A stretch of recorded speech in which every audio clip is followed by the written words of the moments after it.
Yo! Welcome to the show, BroMob. We're your hosts, Chad and Brian. Today is Tuesday, December 17th, and it is the last week of fantasy football season.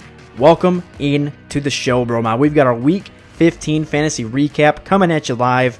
We've got our genius picks, our dumb picks, and Brian and I are going to give you our top 2 waiver priorities that you need for the championship game this coming week. Trickle on in, BroMob. We got a whole lot to talk about today. So much news, so much pointers. Brian's head is floating in midair right now. It's creepy. It's crazy.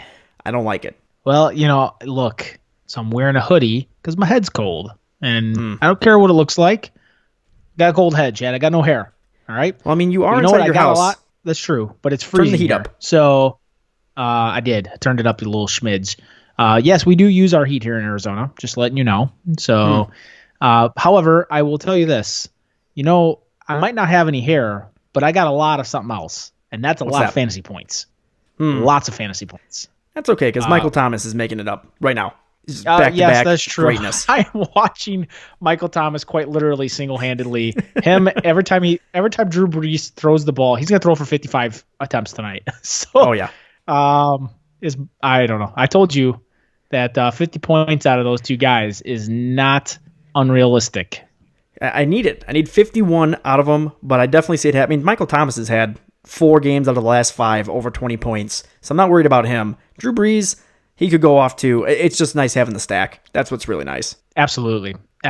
So, no, I'm nervous, and I shouldn't be, but I am. Yeah, I mean, I'm nervous because I checked my scores last night, and I see 32 points from my Minnesota defense against me, and I'm thinking to myself, what in the hell happened? I went shopping for Christmas presents. How dare I even go away from football? That's my own fault. That's the gods punishing me for getting away from it. Sorry, fantasy gods, but can you please give me some Michael Thomas right now? Just please. Yeah. Well, they're teaching you a lesson, and that lesson is these fantasy playoffs. What are you doing? It's nothing more important, right? I mean, I can't step out for a moment to handle family business. It's all got to be fantasy business. The wrong F. You tell every family member, look, for the next 2 weeks, I don't exist. It's true. All right? I'm not available in life. Physically, emotionally, spiritually, any all right? You're not available, period. Bruce Lee? So, Bruce Lee, any Lee, you're not available, period. True. It's shame on me. I mean, I did this to myself. Now I have to sit back and, the keys are in your hands now. They're no longer in mine. I was absolutely demolishing you, and then I stepped away, and Vikings defense shat all over me. So it's terrible. So now I'm just worried.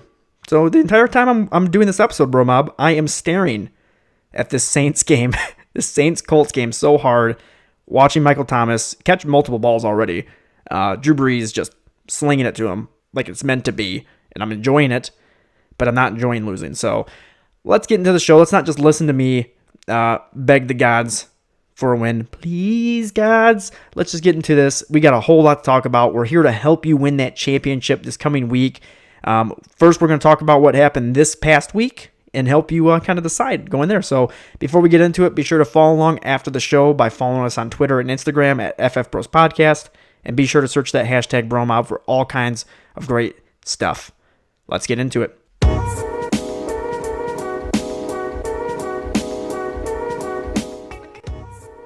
Fantasy Weekly Recap.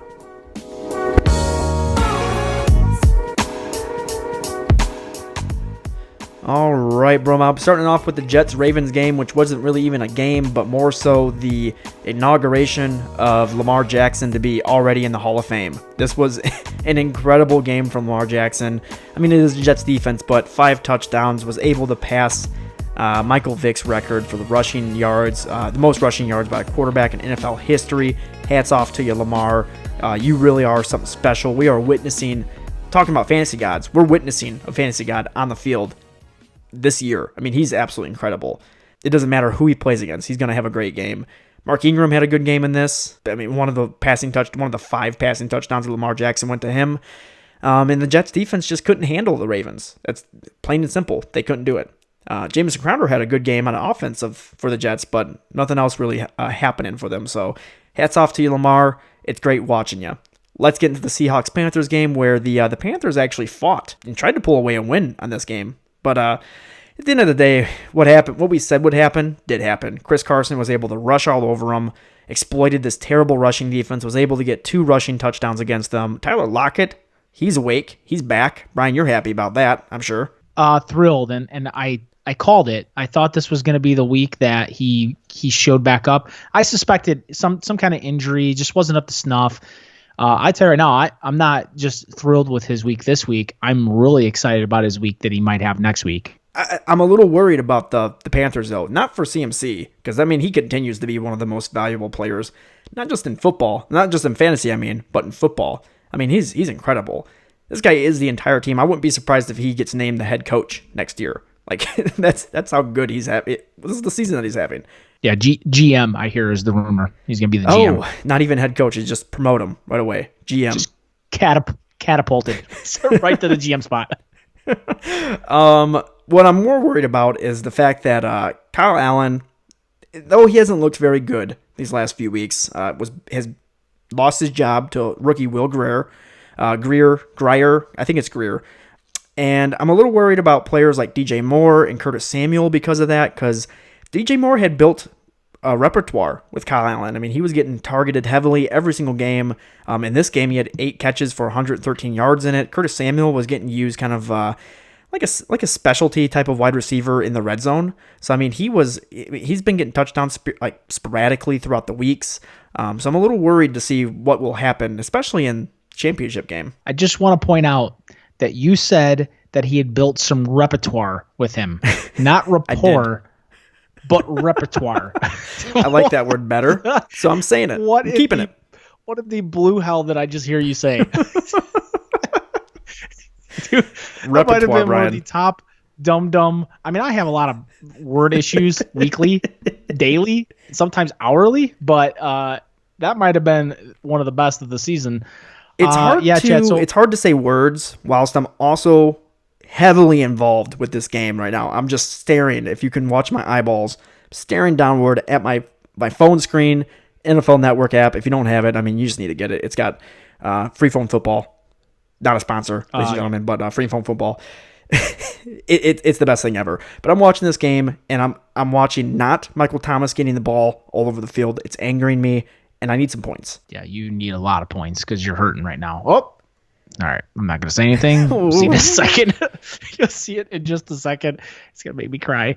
All right, Chad. Let's we'll move on here to the Patriots-Bucks game. And look, here's the deal.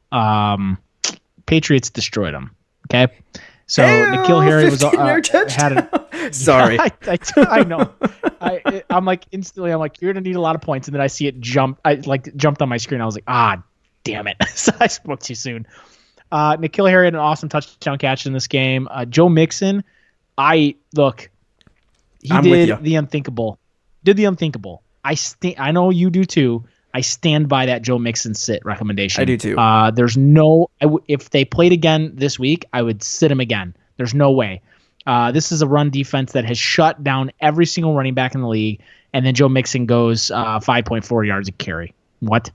So I don't understand how he did it, but he did it. So caught a couple patches to Houlihan. Patches, you stole it. Oh man, yep. So. Not much else from this game. Bucks Lions, Chad. So Jameis Winston has gone straight Jamie mode. Okay, he's doing the Jameis, and another 400-yard game, 458 yards. He was on pace, Chad, at halftime to throw 600 yards in this game. That's insane. Unbelievable. Okay, so he had 458, 4 touchdowns. Did throw a pick. Started off with a pick actually. So started off with a oh dear God, don't let it be this, and. Turned into thank God it was that. So Jameis Winston's having one hell of a year, end to the year. I just don't know if you're Bruce Arians, what do you do? Do you stick with him? Because he is a turnover machine. No. Dude, I hope they do because I want some more of this next year. His decision making is just so suspect. That's the problem. He can sling it with the best of them, but his decision making and his ability to win games with that decision making is what's losing him games. Yeah, absolutely. Brashard Perryman, No Mike Evans, no problem. All right, throw in the pair. All right, throw in Perryman. Throw in the pear. You don't like apples? We got pears. Yeah, you don't like Evans. You don't like apples. You don't like Godwins. Throw in the pears. Okay. So 113 yards. He had 3 touchdowns in this game, 5 catches. Unbelievable. Here's what's unbelievable too, Chad. Chris Godwin, who also had an incredible game, 5 catches for $121, not going to play next week. So no Mike Evans, no Chris Godwin. Roll out your pairs. All right. Get a whole bushel of pears. Get them in your lineup. Because I'll tell you right now, Chad, I'm in the championship game in our league of record. I got Bashard Perriman sitting on the bench. He going to be in that lineup next week. All right. I'll tell you right now, he going to be in there. And that's the week that he's going to put up 3 points for you. It's going to hurt so hard. You know what's so funny is anytime you want to go with a number that is an absolute letdown, instantly the number 3. It's always a number. It's the worst number possible. It really is. Four, you're like, okay, 2 is like, that's ridiculous. 3 is like the one where you're like, come on, man. It's the most unsatisfying number. It really is. Talking about unsatisfying, the Bears-Packers game. I watched that game and I was expecting the Bears to pull away with a win. I felt like the Bears outplayed them in this game. However, at the end there, the Packers were just better. They were better at keeping pace with the clock. The Bears they let some opportunities slip, plain and simple. Their passing attack was actually not bad in this game. Mitch Trubisky threw over 300 yards in this game. A-Rob and Anthony Miller both had good performances, both over 100 yards receiving. Anthony Miller coming away with a touchdown as well. But at the end of the day, the Packers had their star position players just to keep this game rolling. Aaron Jones on the ground with 2 touchdowns. Devontae Adams with a touchdown in the air. So they did what they needed to do to win the game, Brian. So it is what it is. Broncos Chiefs. I got a note here, Brian. Let it snow. I love snow games. This was a fun one to watch. I love it when it snows, especially when it's just like a whole lot of snow. Field gets covered in it, and things start to get a little sloppy, a little crazy. Drew Lock had some struggles in this game. I mean, it's a lot to ask for from a rookie to come in, play, especially in in Kansas City, with this loud crowd. Lots of snow coming down, but he struggled in this game, couldn't get a lot going on. Not much in offense really for the Broncos at all, but Patrick Mahomes, he didn't have any problems. He likes the snow apparently. Over 300 yards passing, was able to connect with Travis Kelce numerous times for over 100 yards. Tyreek Hill, 2 touchdowns. He's absolutely electric. This offense is scary, Brian. It is what it is. Mahomes starting to get healthy again. It's starting to look like a Super Bowl contender. I don't like the running backs, especially in fantasy. I don't want to touch any of those guys, but wide receivers and tight end, love it all day. Yeah, I'm not going to overreact though, Chad. I mean, I get it. I think their defense is terrible. I think the snow helped them out tremendously. Also, playing a rookie quarterback doesn't make it any harder. And so at the end of the day, the offense is going to do its thing. The defense is going to be what makes them not make the Super Bowl again. And there's just, I don't see any way, shape, or form the Chiefs go to Baltimore and beat Baltimore. So, all right, Chad, Dolphins Giants. So this was a game that was a little bittersweet at the end there. Eli Manning, most likely the last game we'll ever see him play as a Giant, maybe even, or as a Giant at home, maybe even period. Is at the end of the game, his family came down to the field. Clearly was emotional for him. So I think he knows, like, this is it. Yeah. Saquon Barkley had a game for himself, definitely. And Dolphins offense was really able to do some fantasy impact here. Fitzpatrick had a decent game, or a pretty good game. Devontae Parker had a pretty good game here, had 72 yards and 2 touchdowns on the day. So if you were forced to play a Devontae Parker this week, he did you well. Chad, that was about it for this game. Bills Steelers. So this was it was a really cool game, actually. It was really, really cool to see the Bills make the playoffs. I agree with you wholeheartedly on that. I don't know you feel the same way. It's cool to see the Bills in the playoffs again. Like, I don't know what it is about their team, but I love the team. I like the team colors. It's kind of weird, I know it's to say, but I just like the vibe of the team. They're just they feel like an underdog story that's doing well, right? They're up there in New York. Nobody ever really cares about the Bills, right? It's just like everybody talks about the Giants and the Jets and the Patriots, but nobody really talks about the Bills. Like, right. So it's cool to see them win. Really, this was not an offensive juggernaut of a game. It was a very heavy defensive game here. John Brown did have 7 catches for 99 yards, with me saying that, though. James Washington also had a good game receiving. That was about it. Not much really else to report from this game. All right, let's get into that Texans-Titans game. This was just a hard-fought win for the Texans. Carlos Hyde was actually able to put together a decent game, had 104 yards and a touchdown in it. Whereas on the other side, the rushing attack just had little to nothing going on. I mean, Derrick Henry, he did have 86 yards on the ground, but that's it. I mean, he's been going off these last few weeks, like 5 weeks or so. So to see him walk away with over 20 carries, but to only get 86 yards on that and then have no catches in the game, just what was a bad taste in the mouth, especially for people trying to get into the championship game. That might have hurt you. However, if you started A.J. Brown, I know we had a couple listeners message us on Twitter if they should be starting him over some bigger names, actually. And we said, yeah, go ahead, put him in. He had himself a big game, 114 yards on 8 catches and a touchdown. Huge game for the rookie wide receiver. Going into the Eagles-Redskins game, Brian, I hate to say it, man, but I told you so about Miles Sanders, did I not? I said in the season, this guy would be a possible league winner because he would win that job over. He hasn't necessarily won the job over because Jordan Howard just got injured, but I think he's won it with this game. He had himself a huge game. They finally said, here you go. Take the reins. Let's see what you can do.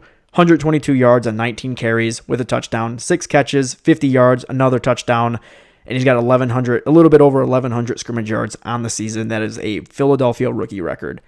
This kid's awesome. Yeah, you have to run it. You have to. There's no other players. Like Zach Ertz and Miles Sanders, the only 2 offensive players I have. So yeah, no kidding. So yeah, I mean, this was a big game. Miles Sanders, uberly talented. You and I both know this. I agreed. Going into his rookie year, he was a breakout candidate. Didn't think he'd be a top 25 this year just because of the mere fact of having Jordan Howard there. I thought the offense would really heavily run through Jordan Howard. Miles Sanders would be a change of pace and more of a scat back type of play.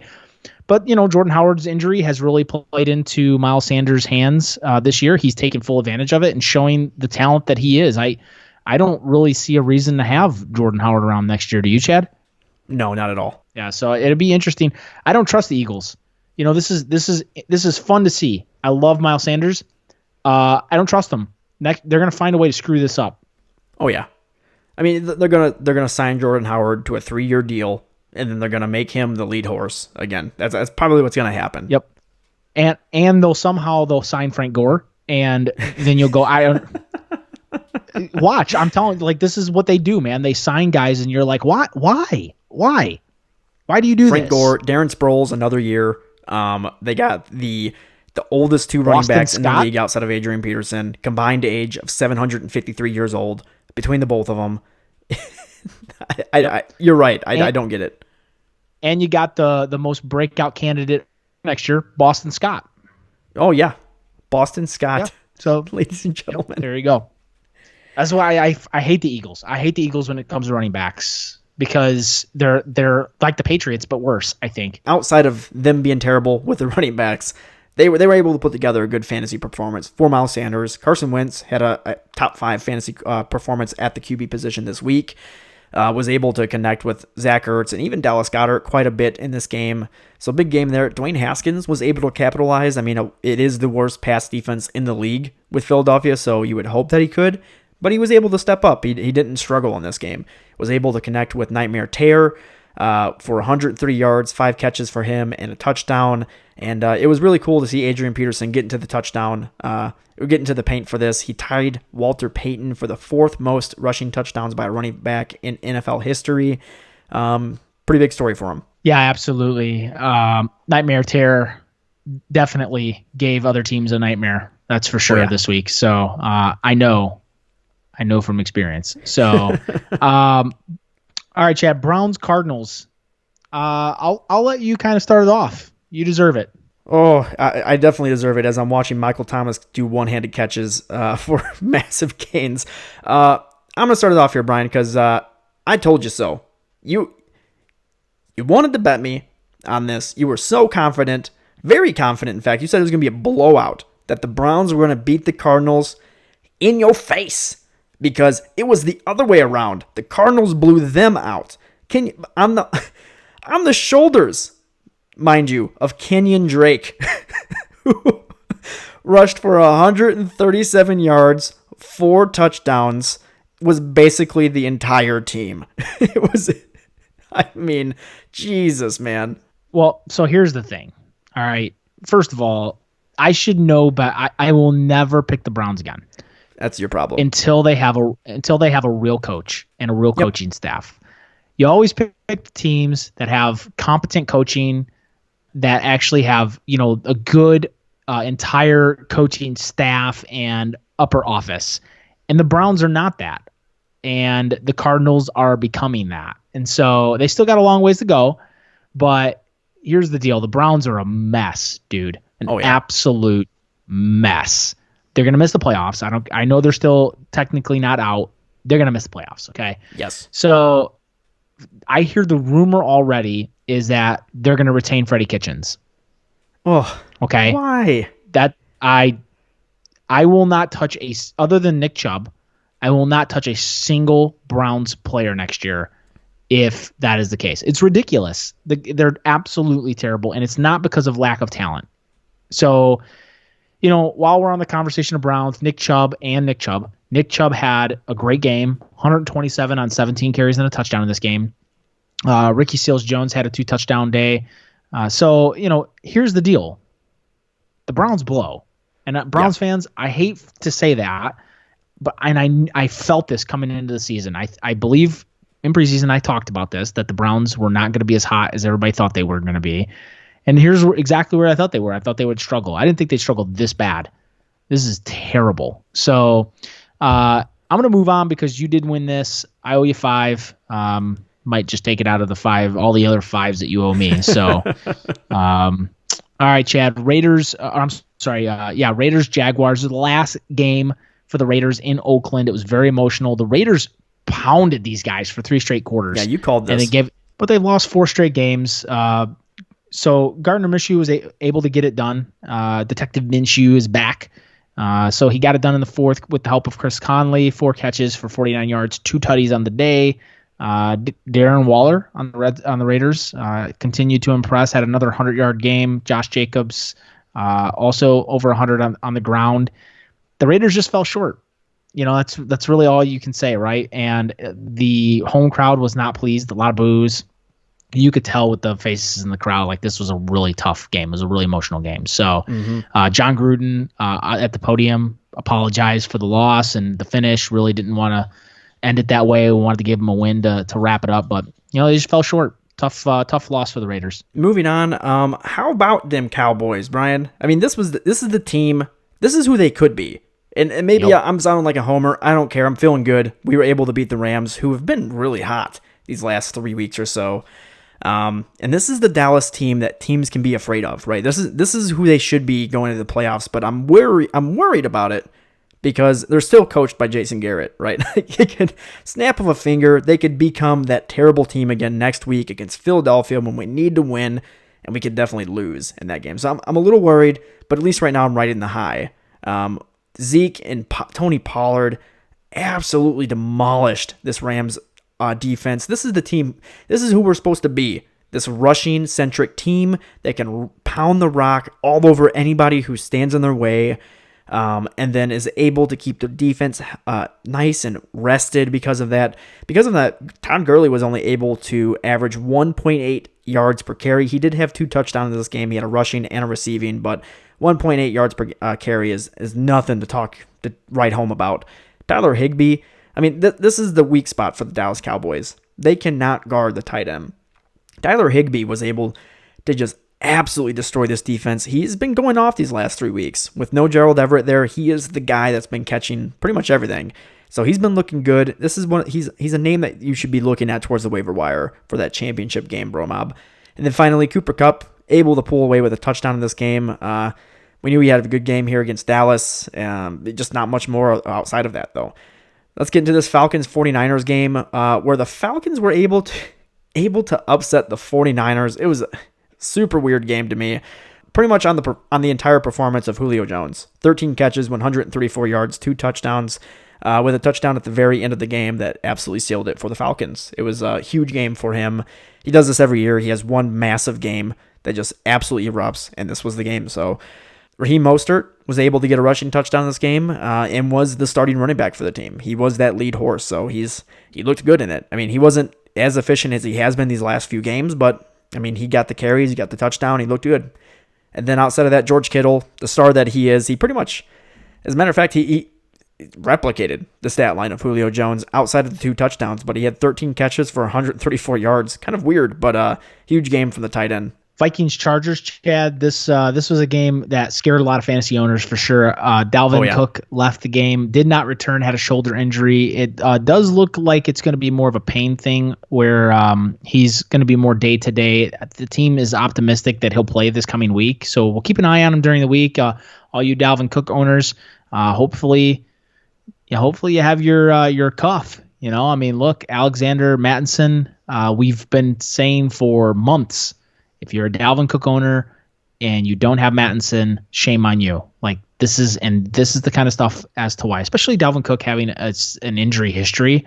There's no reason why you shouldn't have him. So hopefully you have him. If you do, and Cook is out, he'll be for sure a massive start for your fantasy team. And if not, then Dalvin Cook should play well, I think. Keenan Allen, Chad, 9 catches for 99 yards. Welcome back to the NFL, Keenan Allen. Mike Williams also had 4 for 71 and a touchdown. Also had a really good touchdown catch that was really amazing to watch. Yeah. So this was a really good game. Vikings absolutely dominated this game defensively. You would know. Their defense absolutely dominated me, and now I'm scared. So thanks, Vikings defense. Let's get into those genius picks, BroMob. Genius, genius, genius. All right, starting off, I'm going to go ahead and just say I called Gardner Minshew, Detective Minshew, a sleeper, and that's exactly what he was. He came in the 10th best scorer at the quarterback position this past week with 18.7 fantasy points. He was a streaming option. I mean, he put together a good fantasy point for you if you started him. So good job, Detective Minshew. I called Chris Carson the start of the week at the running back position, and he did not disappoint. 26.2 points at the position. It just so happened that the position itself was able to absolutely erupt this week. So 26.2 points was only good for 6th best at the running back position, which is crazy to say, but I mean, Kenyon Drake, 4 touchdowns, Jesus. And then I said to stream Ryan Tannehill, which I'm just gonna go ahead and just say he is my stream forever. He is the streaming option going forward. Ryan Tannehill, 24.2 fantasy points. 3rd best at the quarterback position. I don't understand how he's not owned in more than 90% of leagues because he still isn't, Brian. It's ridiculous. And then to finally finish it off here, I said a very deep stream. Tampa Bay Buccaneers defense ended up scoring 17 fantasy points for defenses out there and was the 4th best output for defenses. So if you had a little bit of a ballsy move there, they were less than 10% owned, and you picked them up and you played them. Good job, BroMob. Yeah, Chad, not a bad find. I really like the Bucs defense grab. So, Chad, I had some genius picks this week as well. Recommended Ryan Tannehill also as a start. You had him as a stream. 24.16 points, like you said. Also said sit Aaron Rodgers this week. I did not like the matchup. Turned out it wasn't a terrible game, but just not what you are really looking for from a historic Aaron Rodgers output against the Bears. 14.42 points. And then start OBJ. Hey, look at this.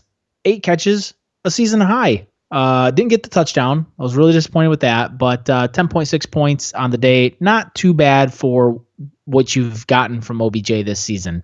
And then also said stream Baker Mayfield.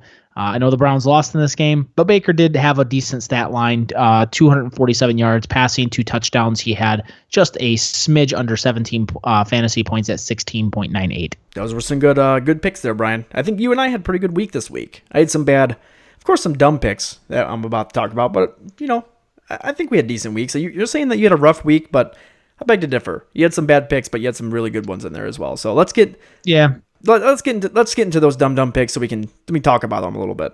You blew it! So starting off here, BroMob, I said to start Jarvis Landry. This game didn't turn out the way I thought it was going to turn out. That's the reality of the matter. I thought the Browns were going to score more points. Cardinals were going to walk away with a win at the end of the day, but the Browns would score more points than they did, and they just didn't. So Jarvis Landry, 4.8 fantasy points. Owie. I said to sit Joe Mixon, which I'm standing by it, but man, it ended up being a bad pick. 17.1 fantasy points against New England. Howie? ? And then to finally finish it off here, I said to sit Matt Ryan, who ended up having 19.1 fantasy points, the 8th best at the position. Thank you, Julio Jones, for just shoving it down my face. Kaplowy. Yeah, I mean, that last minute Julio Jones touchdown really changed things for fantasy output, that's for sure. Yeah, Chad, I don't know. I mean, I think I had a rough week, but then now that I look back at it, it wasn't terrible. The Joe Mixon thing makes it feel worse, but look, I still, you and I both agree. I still would make that start or that sit recommendation again. 17 points is tough pill to swallow, but it is what it is. Also said start Derrick Henry this week, and this wasn't a bad game either. He had the yards. He had over 80 yards rushing in this game. Just did not get in the end zone. And so I also stand by this start. I would still start Derrick Henry in that game again. So just a rough output. This is where it got tough. This is where it hurt. Okay, sit Devontae Adams. I did not see the Bears giving up much to him. I was wrong. I'm just going to put it out there, BroMob. So hopefully this is the one that knock you out of the place. Also would say that I don't know if I would full-on sit Devontae Adams. I think I may have said that too. It was more of a temper your expectations. Well, maybe I should stop tempering my expectations. 19.8 fantasy points. Stream O.J. Howard. Not a terrible output. I mean, it's not. I think this is a good pick. This is a good stream for tight end, I think, because tight end is so difficult to begin with. Well, that's a good point. So you have to have good expectations for when you're streaming a tight end. So if you're streaming tight ends, you're not looking for 12, 15, 20 points in a week. So OJ Howard had 6.8 fantasy points. That's not terrible. He didn't get in the end zone. I thought maybe he would. That would have really changed it. But it's a decent game, but still, meh.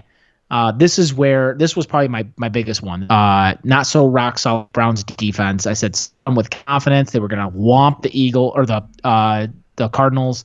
-4 fantasy points. I'm going to apologize. The Devontae Adams and Browns defense picks are 2 reasons why I should just stand with my legs spread open and let people just go at it. Just kick. Just lots of kicks right to the groin area, Chad. That sounds terrible. That is a brutal thing to happen to you. Wow. Well, look, I'm not going to let anybody do it, but I'm just saying, theoretically, big picture. It's very. Maybe it should. I mean, it's very. It seems like something that you've thought about before. It was very in depth. Well, I thought about it because I was watching this video of this guy in Vegas, and he stands in this circle, and he literally for $5 he'll let you kick him in the Netherlands as hard as you want. But he wears a cup, and the whole point is can you actually get him? And no one's ever done it. And so, how much money do you think this guy's making? So this is where this came from. This is way too much money. This guy's making a lot of money. Unlike the BroMob who started the Browns defense, including us. I mean, I kept Browns defense in our charity league when Bucks defense was staring me in the face. But I was like, you know what? Brian, I like this one. I'll keep him in -4. Thank you, Brian. That really helped a lot. That lost. I mean, that hurt. That probably lost us the week. Yeah, it very well could have. So let's get right into our waiver ads because now I'm getting mad talking about the Browns defense.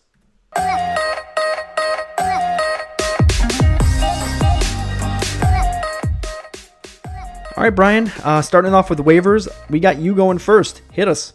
All right, BroMob, here we go. So there's some guys out there. One guy is very little owned. The other guy maybe a little bit more owned, but we're going to go with one running back and one wide receiver. So I'll start with wide receiver, and that is the Tampa Bay Buccaneers wide receiver. Talked about him earlier, Brashard Perriman, okay?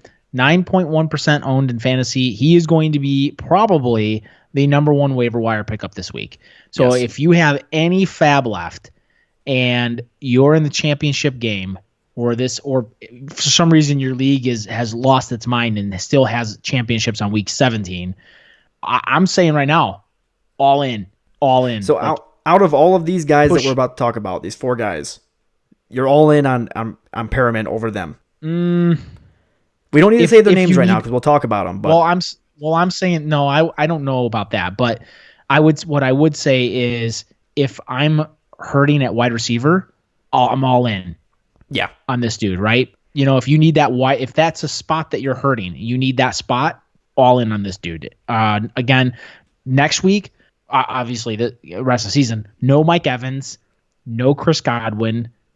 I'm not only grabbing this dude, but I'm playing him. They're going up against the Texans defense that just let AJ Brown go Barker's all over him. I'm playing him, dude. Like Jameis Winston's throwing the ball like it's 1999 Kurt Warner out here. Yep. And it's unbelievable. So he's got to throw to somebody. I'm telling you now, I hate to say it, OJ Howard might be another pickup. We just thought, who you got to throw to somebody? So, I mean, Brashard Perriman is going to be a stud, I think, this week. And I'm all in on him. Yeah, I agree with you. I see it too. Who you got at running back, Brian? Yeah, so at running back, Chad, I'm rolling with the Washington Redskins running back, the ageless one, the alien freak himself, Adrian Peterson, guys. 55.8% owned. He's in more than a little around half the leagues out there. Let me just throw some numbers at you, Chad. 15.9, 13.6, 15.1. Do you know what those numbers are? My 40-yard dash times. Yes. Also, probably your waistline times 10. Okay. So bad. Here's the deal. Bad math. Take that number, times it by 10. Math. All right. Those are his fantasy points these last 3 weeks. There's nobody else there to run the ball. Now he's going to draw the Giants defense, who is a poorer than average defense against the run, and the Washington Redskins are at home. I really think this is going to be a game that lines up well for Adrian Peterson. I'd start him with confidence, to be quite honest. Yeah, I like the Adrison. I'm just going to say Alien Peterson. I like the Alien Peterson pick, Brian, because he has been he's been having these really solid outputs. Without Darius Geist there, he is the guy. The team's going to run the ball to keep Dwayne Haskins from making too many mistakes. And I like that matchup as well. So I think it's really good. If you're hurting at the running back position, not just a running back, let's say you're hurting at flex, right? And you need somebody that you feel a little bit more comfortable with. Maybe you don't have that much fab left. If they have more fab than you and you know it, you're not going to get Brashard Perriman. Go ahead and put 12 to 15 fab on Peterson if you have it. It's worth it. He's going to put up some good points. Yeah, I would describe my picks like this. If you're trying to fill the flex spot and you're looking for high ceiling, Brashard Perriman's your guy. If you're looking for high floor, you're just looking for the safety pick. You want a good floor because you've already got a bunch of players that can really blow the top off of it. Adrian Peterson might be your guy. Yeah, does that sound fair, Chad? Yeah, I see that. I think that fits the mold pretty well there. I mean, look at it. 15.9, 13.6, 15.1. I'd put some numbers. I'd put some money on that he's probably going to score fantasy points between 10 and 15. It's like, yeah, it's probably where he's going to be. A really good game for him would be in the high teens, right? But I don't see Adrian Peterson. I could be shocked, but I don't see Adrian Peterson putting up a 30 burger. But I could see Brashard Perriman doing that. Yeah, so that's the difference. But I could also see Brashard Perriman putting up 3. Yeah, but I don't see Adrian Peterson giving you a 3. I see him giving you like an 8, right? Yeah, I feel the same way. So you know what? Let's get into my picks because it actually segues into my running back very well, Adrian Peterson, because I feel the same way about this guy. He's more owned like Adrian Peterson is, but still available out there. Raheem Mostert of the 49ers, he's 61% owned. So we're talking less than 6% more than Adrian Peterson owned, which is ridiculous to me. We're talking the lead back of a Kyle Shanahan offense. Like Tevin Coleman's more owned than him, and he's the number 2 now. Like I don't understand it.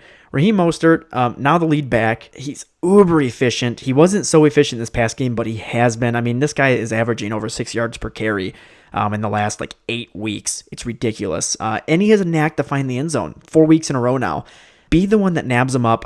I'm willing, if we're talking flex, I would be willing, if you're seeing Adrian Peterson and Raheem Mostert, I'm going Mostert over Peterson, personally. And I would definitely drop some heavy fab if I have it on him. 20 fab, if not more, if you have it, BroMob. I mean, this is towards the end of the season. Maybe you were good at managing and maintaining that fab, but if you weren't, go all in. I love this pick. I love this guy. He plays the Rams next week. I mean, I don't know if you watched the Cowboys game, but Zeke, not just Zeke. I mean, Zeke destroyed them, but Tony Pollard was able to absolutely demolish this defense. It made him look silly. If Tony Pollard can do it, Raheem Mostert can do it. He's just as electric. He's good in the passing game. He's good all over. I love the matchup. Yeah, Chad, I like Raheem Mostert a lot as well, especially up against the Rams. He didn't play much against the Rams earlier this season. It was really Tevin Coleman and Matt Breida that were heavily featured. But the 49ers ran the ball well against them. So I don't and they were in LA. Now they're in San Francisco at home.